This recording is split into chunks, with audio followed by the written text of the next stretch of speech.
Hey everybody, Todd Mitchell. Welcome back to Game Dev Breakdown. So glad you're here. In this episode, we are doing sort of a news roundup because there is a great interview on tap for later in the week. We're going to start a new series very soon. I'll reveal what I plan to do for that. For tonight, I thought it would be good to... There's been so much going on. There are so many odd, noteworthy things. I have rounded up some of those news stories, and we're talking like all within the last 48 hours there have been developments on these various things. So I have rounded them up, made some notes, compiled some history where it's appropriate so I can sort of catch up on things, and we are just going to go through and make sure you know what's happening in your world. I think that's valuable every once in a while. If I didn't think I could provide something valuable, I just wouldn't do a show for tonight. But I think there are things worth talking about. So buckle in and I will present to you some of the news of the last week or so. Let's get to it. Good evening, fans. Tim Kitzrow here, the voice of NBA Jam, and you're listening to the Game Dev Breakdown Podcast, brought to you by CodeWritePlay.com.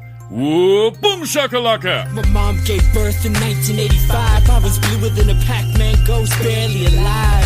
In the Cold War, my only blanket was Tetris. I played Rampart with Reagan, rampaged the world for breakfast. The laundromat was my sanctuary, that arcade was my church. I thought I was Rastan, so for evil I was... EA, Electronic Arts, if you didn't know this, they are going to buy Codemasters. If you're not familiar with Codemasters, you probably don't like racing games, and they do a couple other things as well. But Codemasters has a super long history. They make some of the most popular racing games out on the market right now. They deserve to be popular. I'm a racing fan, and they are fantastic. They were apparently for sale. I didn't really know this. I'm a fan of like the Dirt series, Grid. I never tried their F1 game, but a lot of people got through the pandemic by playing these games online against each other, competing, doing all this stuff. So they're big in the sim games. They're absolutely professional products. They apparently were for sale, and Take-Two was very serious about buying them. But then, like, today, I think it was today that this news broke because it was trending, but there weren't a lot of takes on this yet. GamesIndustry.biz reports that an EA acquisition is expected to take place in the first quarter of 2021.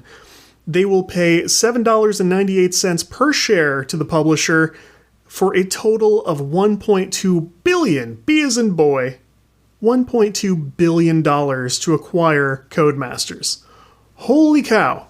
I knew this company was worth a fortune. I didn't know we were talking the billions.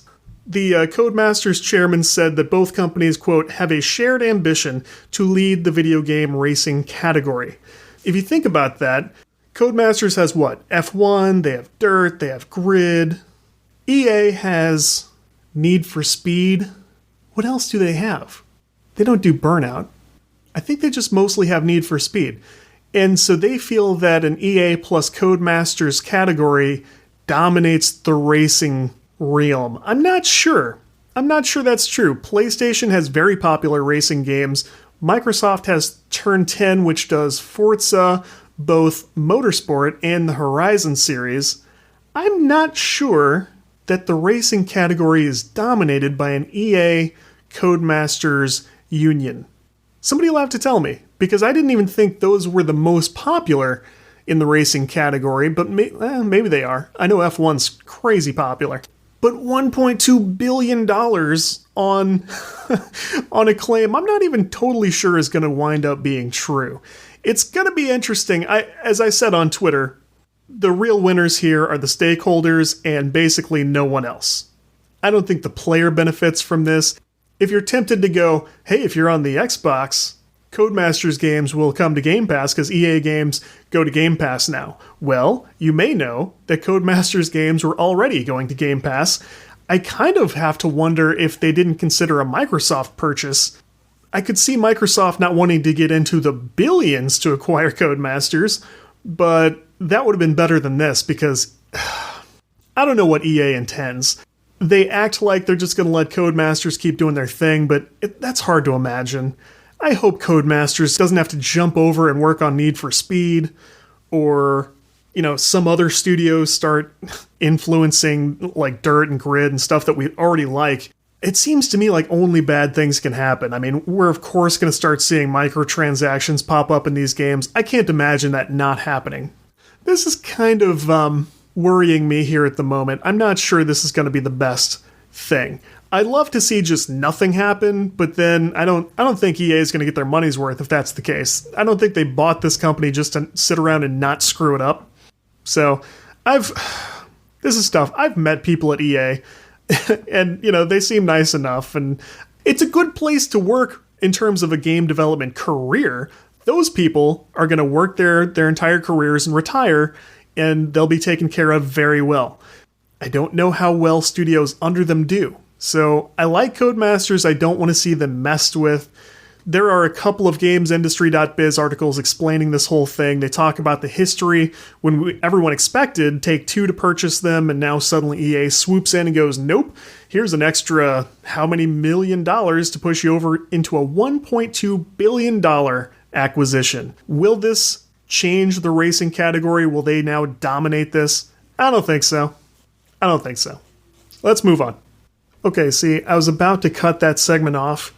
My son came in. I was letting him play The Crew 2. He was racing around that little open world. That's a Ubisoft game. So another good racing series not under the control of EA or Codemasters. Anyway, he comes to me. He's like, I don't want to do this anymore. And I go in to turn it off. And I see that there's a new message request. And I open this up. Now, my son didn't see this, but I opened this message up. And some jackass sees my kid racing. You can't turn off the online component of this game. So he sees my kid, my 5-year-old, racing around like a 5-year-old would, and he feels the need to comment on it. So he sends a message, bud, you're driving, laugh icon, like, what kind of piece of crap? Now, he doesn't know this is a kid, and you can make the argument like there shouldn't be a kid playing the game. There's nothing in this game worth shielding the child from. He's got a fast car and he's driving around this city. Whatever. What part of this, what grown person gets into an open world racing game where you're in a lobby with other people and you feel the need to go find other people and watch them race when they're not even doing events, they're just driving around the open world, and you feel the need to like follow them, watch their racing, and then send messages to comment on it? Like, what kind of disorder do you have? Are you kidding me? So, feel free to walk out into the woods and never return on that one. So, Jesus, we happen to be talking about racing, and this is a ridiculous experience. Don't be that guy. Come on.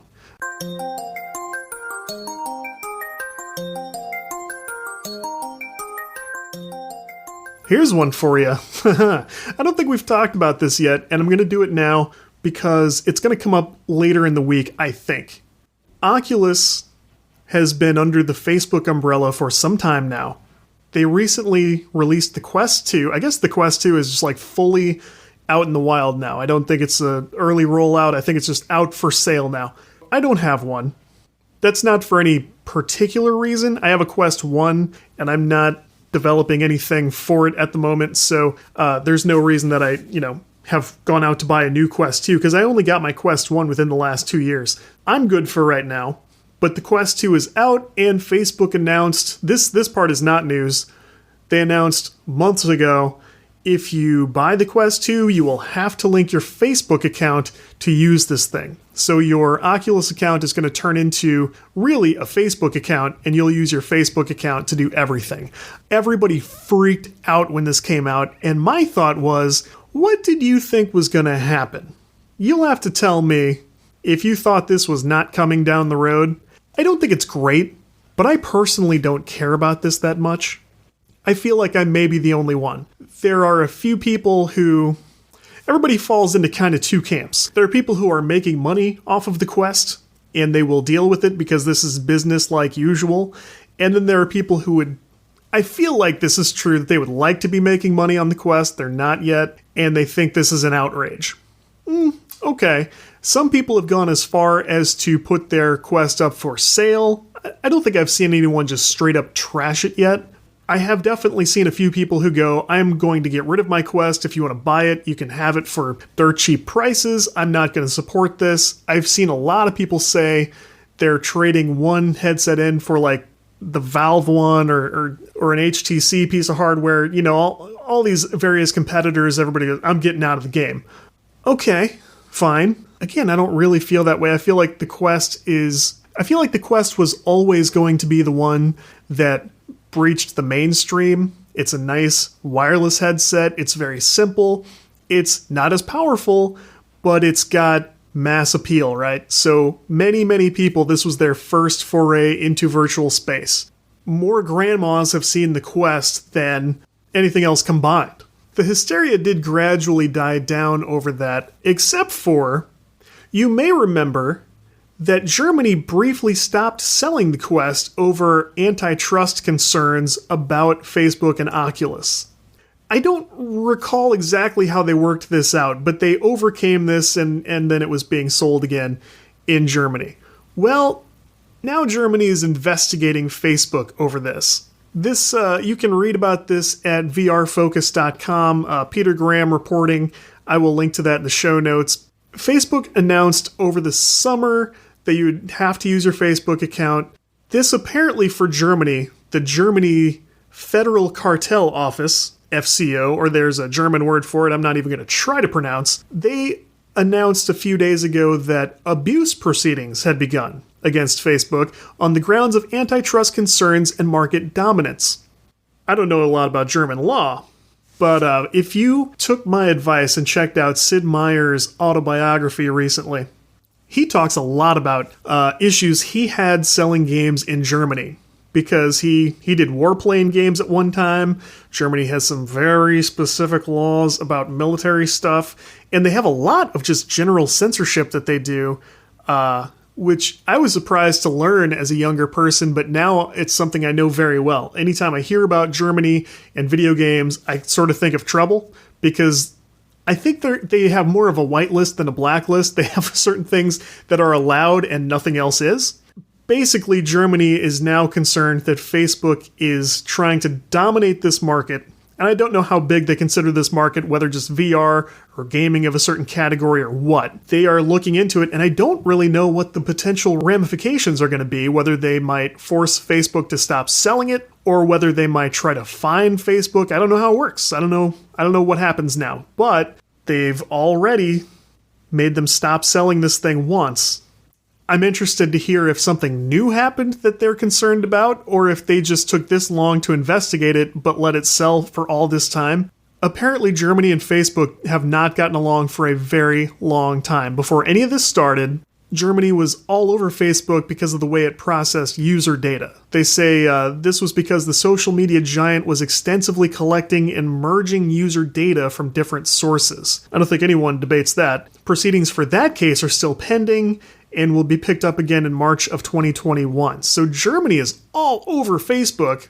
And I found this story interesting because a lot of users, a lot of developers I know, people on Twitter in general, they have been in all-out rage mode against Oculus and Facebook over this thing. Everybody knows Facebook is not really out looking after your best interests.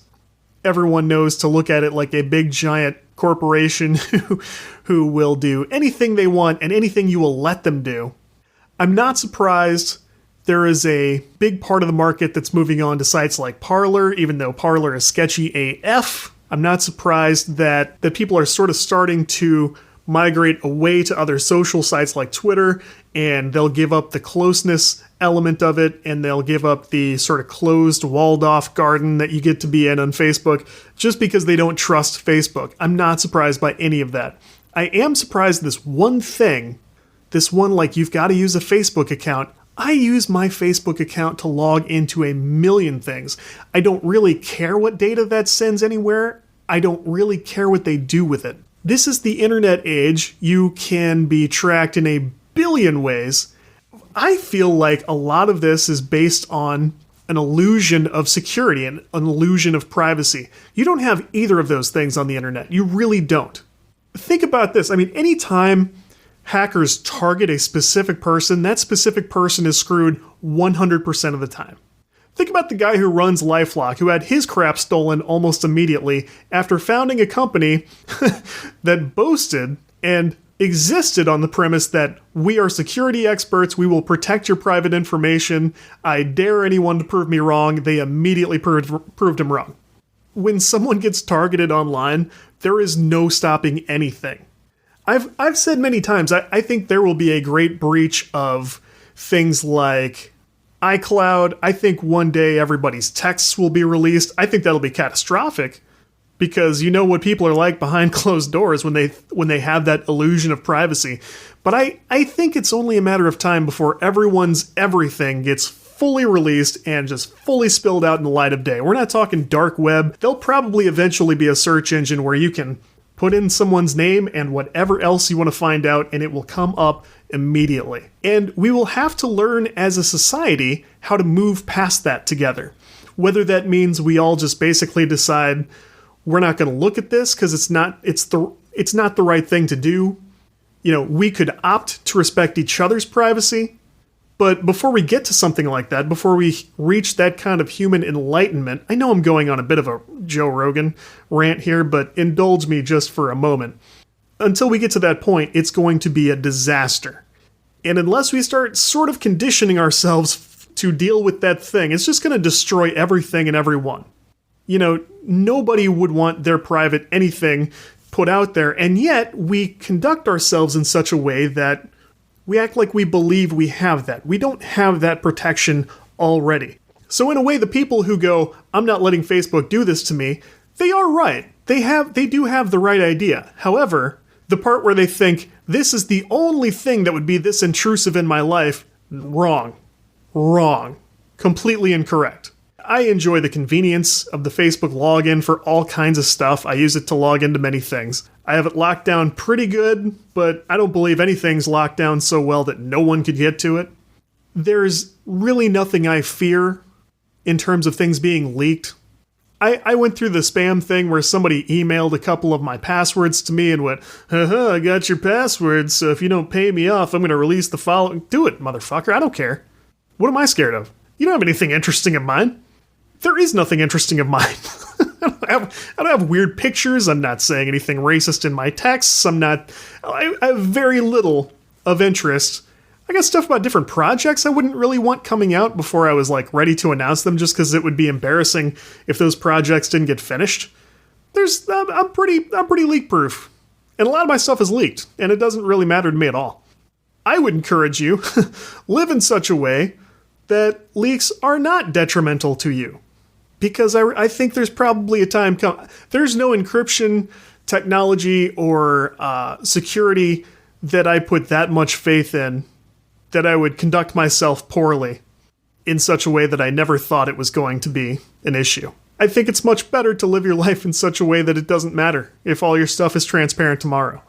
Again, I see both sides of this debate, but it's interesting to me that both Germany is investigating Facebook about this, and then on the developer side, that they think this is going to be like one step too far. I don't see that logic. I got partially derailed on this because my son ran in, but yeah, Germany cracking down. Developers, I can't decide if they're trusting Facebook too much or they're just trying to live their lives out from under the thumb of big corporations. I can dig it. Let's move on.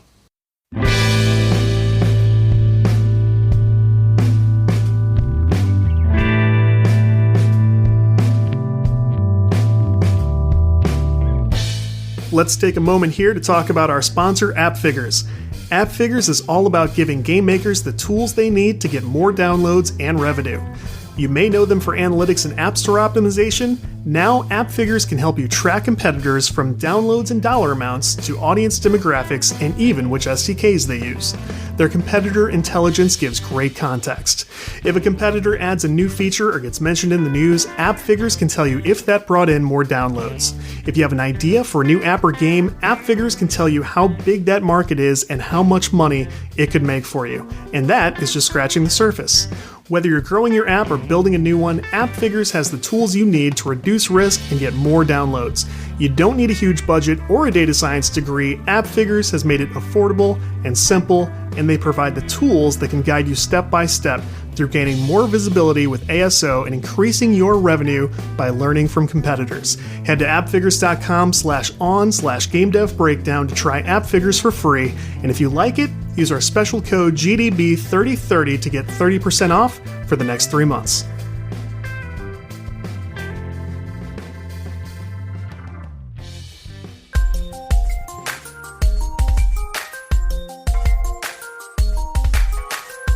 I'm almost hesitant to do this, but let's talk about Cyberpunk and their now notoriously tumultuous development and very poor release experience for players. This is a tough balance for me to strike. We had a designer from Cyberpunk on during development. He's a very nice guy. He runs a podcast, which is great. We had him on the show to promote the podcast, to celebrate his book launch. So anyway, he was a nice guy. I don't want to bag on him. And in fact, I feel like the people at the creator level, this is another one of those situations where this was a game created over a long period of time by many, many good people, and management alone caused this to fail. Claiming it failed is controversial on its own. We'll get into that in a moment, but please understand that I'm supportive of the creative teams at this studio. On the publishing side and the management side, this was done extremely poorly. This game has been in development for over 8 years. It's all anyone's talked about for years. On the show with the CDPR designer, I even mentioned this seems to me that it's likely the most anticipated video game release of all time. Based on the timeline alone, the hype, everybody was amped about it. Everyone freaked out when the Keanu character was revealed. That was a big deal. This won not just Game of the Year at Gamescom 2020 before it was released. It won like half of the awards at Gamescom before it was released. I can link to that in the show notes too. It won like almost half the awards. And now here we are at release. It was delayed, twice? And now it's out. And on several systems, it's choppy. It's low detail. It's crashing, like it's not agreeing with hardware. This includes PC people too. Don't come at me about console stuff. Like every version of this has big, big problems. So, and we're including all of the like old school Assassin's Creed Unity style person standing on top of another person for no reason, or their teeth have jumped out of their head. This game has an issue. This game has an issue where genitalia is sticking out through clothing. We are talking penises popping out of pants. Has that ever happened in a video game? Like unintentionally? We're talking not even in cutscenes, but like while the game is playing, you'd be walking around, the dick pops out of the jeans. Like, what? Okay. So this is super bizarre to me. People have started saying like, I'm getting a refund from the Microsoft store, blah, blah, blah. Okay, well, CDPR has put out one of their infamous yellow page tweet pictures. And I feel like I have to go through this. So CD Projekt Red put out the following, and maybe I'll put some nice music under this. It starts, "Dear gamers, first of all, we would like to start by apologizing to you for not showing the game on base last-gen consoles before it premiered and, in consequence, not allowing you to make a more informed decision about your purchase. We should have paid more attention to making it better on PlayStation 4 and Xbox One." Yeah? Let me pause here. This is a moving target, of course, because they've worked on this game almost a decade, but consoles haven't changed that much. I'm sure they didn't know exactly when the Xbox One X and the Xbox Series X and the various PlayStation iterations, they didn't know when all these things would jump out, but they knew what PC technology was roughly capable of, so that was a trend they could follow. But yes, they should have been consistently testing on the consoles they knew would be part of launch. Okay, moving on. Second, we will fix bugs and crashes and improve the overall experience. The first round of updates has just been released and the next one is coming within the next 7 days. We call that a week. Expect more, as we will update frequently whenever new improvements are ready. After the holidays, we'll continue working. We'll release 2 large patches, starting with patch number 1 in January. This will be followed by patch number 2 in February. That's interesting. They say after the holidays. I bet not everyone's getting those holidays off. Unless it was part of some negotiation about crunch time, right? I'd be curious to see what the actual truth is there about who has the holidays off and what they dealt with to get those holidays off, and how long they get for those holidays, because one's over, and we know they worked through Thanksgiving. So and then they're going to do 1 patch per month through January and February. Together, these should fix the most prominent problems gamers are facing on last-gen consoles. Now they're acting like those are the only problems. We know that's not true. We will be informing you about the contents of each patch ahead of their release. They won't make the game on last gen look like it's running on a high-spec PC or next-gen console, but it will be closer to that experience than it is now. Will people's dicks fly out of their pants and run down the street? I think it's a fair question. Finally, we would always like everyone who buys our games to be satisfied with their purchase. We would appreciate it if you would give us a chance, but if you are not pleased with the game on your console and don't want to wait for updates, you can opt to refund your copy. For the store... New sentence. For the store where you bought the game. Doesn't make a ton of sense. Should this not be possible, please contact us at helpmerefund@cdprojectred.com, and we will do our best to help you. That couldn't have gone to support or something. Starting from today, you can contact us for a week up until December 21st, 2020. Humbly, and they name a bunch of, I don't even know what their roles are at CD Projekt Red. P.S. PC gamers will also be getting regular updates and fixes improving the game. Here is, I don't know if this is on an actual web page on their site, but if it's not, here's the issue with just doing things for a picture. Photoshop doesn't have spell check. I don't think there were any misspellings in this, but there's a lot of strange wording. I know there may be a partial language barrier as well, but they said and did a lot of strange things here. That, like a PS that should have clearly been in like the middle of one of the paragraphs. I just have various questions about phrasing and partial sentences and stuff. Let this be one takeaway. If you are doing this for your studio, which there's something funny I'll mention here in a moment. If you're doing this for your studio, if you're announcing a delay or something good, and you want to put a picture up in a tweet, start in Word, start in Microsoft Word. I don't know for sure that these guys didn't do that or didn't use some equivalent of their spell check, but write it somewhere where the software will check it for you. And then copy and paste and put it in Photoshop or GIMP or whatever you're using so that you don't come out... I'm not saying this sounds crazy, but I don't want you to sound crazy, and this is something I've seen done too many times. People make their own promotional photos that go on Instagram and Twitter. Don't let this happen to you. Don't put silly spelling and weird stuff that would have been caught if you started in a word processing application. Okay. Like, there's a lot of criticism I could aim at CD Projekt Red here, even just with this message today. It won't be anything you didn't hear anywhere else. I think it's nonsense that they're like, oh, because we care so much about you, we're going to try to help you get refunds from, like, Microsoft and Sony.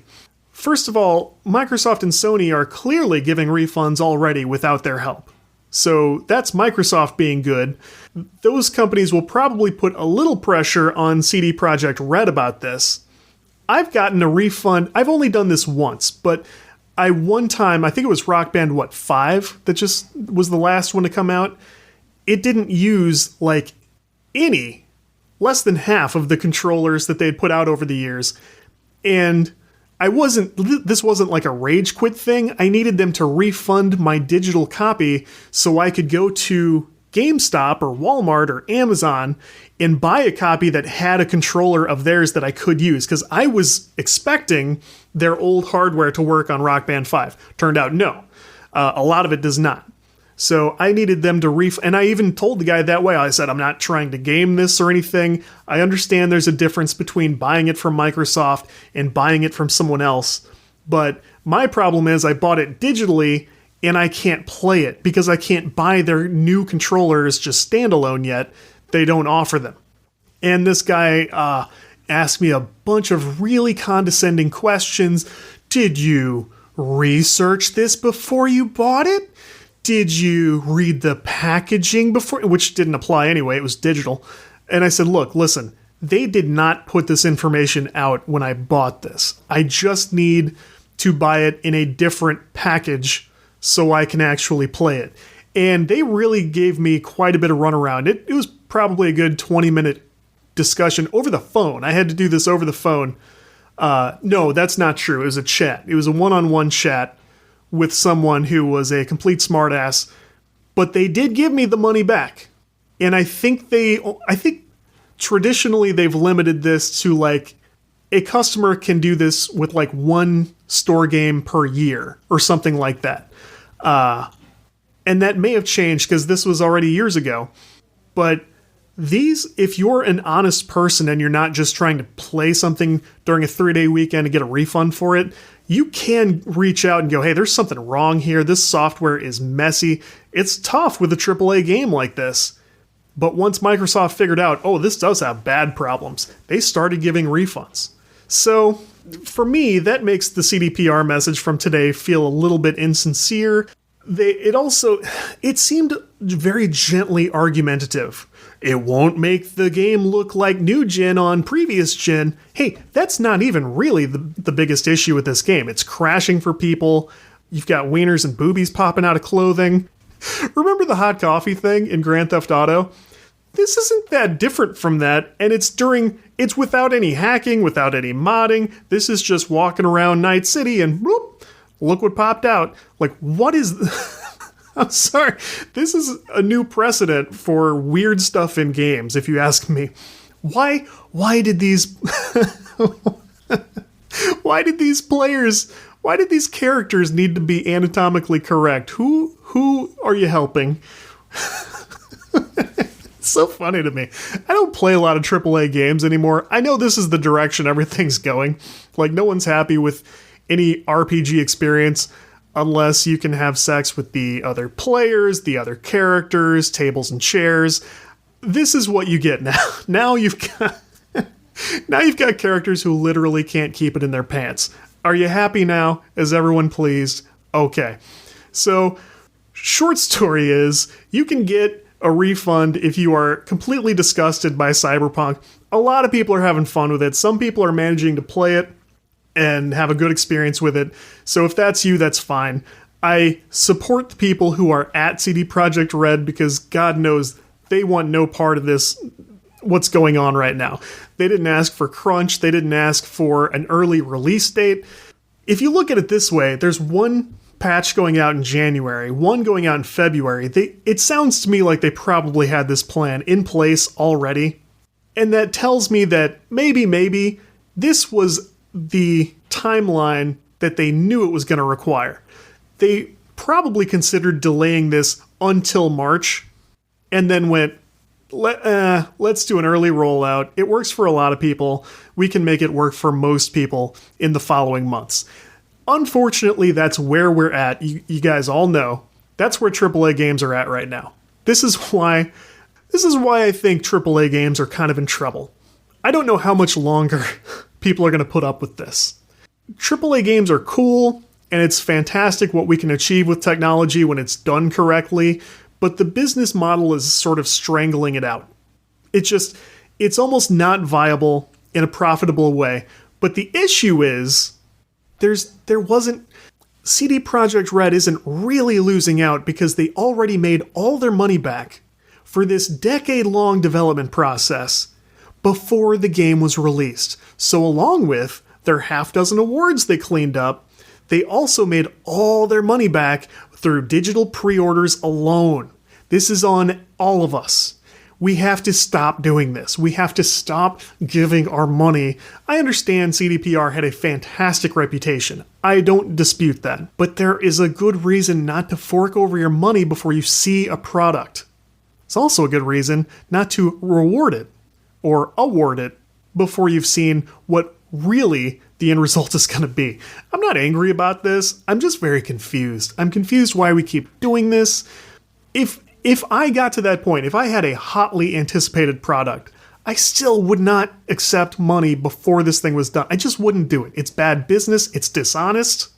Even if you have the best of intentions, don't drop your money at my feet and go, I trust you. Don't trust me. Don't trust me. There's no good reason. So the takeaway here is we as consumers have to do things differently. I understand I'm on the development side of this. I'm on the business side of this. But this is not the right way to conduct business. We've got to do better. Let's keep going.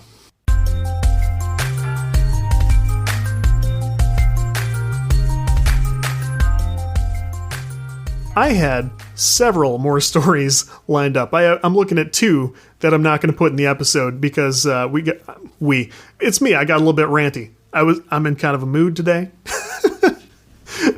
Doubly now that the adult had to criticize my 5-year-old's driving. What is this world coming to? So let's talk about what we're going to do in the next series. I want to start talking about animation, and that's going to be a broad topic. This is something I've been a fan of forever.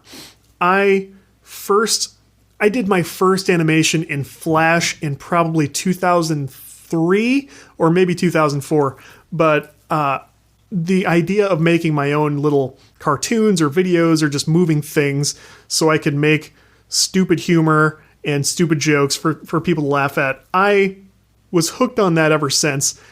I haven't spent nearly enough time trying to reconnect with that, and I would like to. I would like to explore its application in games and in web content. I've got ideas for how I can use it to promote the show a little bit. So I want to reconnect with my, not artistic side, but my animation side. I believe animation is a little bit like game development in that you can have big gaps in your skill set, but if you have the vision for it and the drive to learn and the drive to find a way to do it. So think about how people go, I had to make a game, I was obsessed with the idea, and I found a way to do it without code. I think you can be an animator without being a super gifted artist, and I am not a gifted artist. I'm a stubborn person who doesn't give up that easily. So what I'm going to do is I'm going to find good ways that I can animate, and if you're not a gifted artist, maybe those will benefit you too, and I'll talk about how it can be used in game engines, in videos, in social content. I want to find all the good applications, all the good ways to do this stuff, and I want to talk about reasons to do it, methods to do it, software, processes within the software, combinations of software. This stuff's already all come up because I've been working on it for several days already.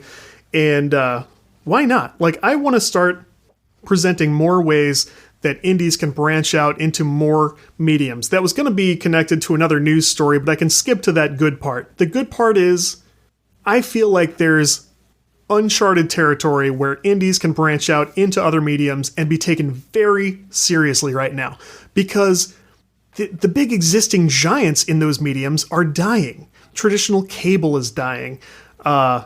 Look around at, big movie companies, and Hollywood is just starving right now. I feel like there are ways for indies to be taken seriously, not just in games, but we can branch out into other things, right? Look at I can do a quasi-popular podcast, even though iHeartRadio and Podcast One and Joe Rogan's out there. We can be taken seriously in other ways, in additional ways. I want to help you find some of those. There's no reason an indie studio who puts out a good game can't put out a good web series or comic book or things like that. So I think in the coming years, we're going to see a lot of creators branch further out. The pieces are just about all there. So why shouldn't we tinker and why shouldn't we play and try to find those ways to do those things? So I won't reveal too much more, but when we're not talking to guests and when we're not doing like news or random, we got some event coverage coming up. Hey, let me drop this on you. I am supposed to cover Indie Games Expo 2020 here this Saturday. I may try to live stream it if it's not anticipated that I will need to keep anything under wraps for anyone. I may try to do some live streaming, but we're also going to hear from anybody I can talk to. We will hear from them on the podcast also. But when we're not doing that stuff, we're going to talk some animation, ways to create good artwork, how to make it move, stuff like that. How will I make that work on a podcast? Give me a shot, hang with me. Maybe I can help you do some fun new things. If you enjoy the Game Dev Breakdown podcast, I would love if you would consider subscribing wherever you enjoy listening. You can check out show notes at CodeWritePlay.com.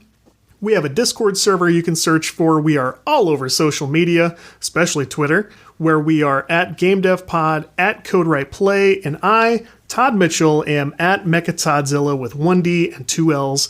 I love to hear from you all the time. Oh, that Cyberpunk story that I forgot during that news story was somebody made their own like yellow page thing to make a joke, and they sent it to me, and this is so ubiquitous now. They sent it to me and they were like, do you think CD Projekt Red would get mad about this or like take action about this? That's how seriously that studio is with that thing. And I said, no, you are 100% good, and you should be so lucky, as if the studio were to come after you and go, you can't do that. That would be a great story. Anyway, feel free to reach out, topics, feedback, questions, anything, or just come hang out on Discord. We share thoughts and share work and just have fun throughout the week. If you want some digital or virtual coworkers, we're around. And otherwise, we're just out here having fun. So, guests coming up on Thursday. Everybody keep working hard. Make me proud out there, and I will talk to you next time.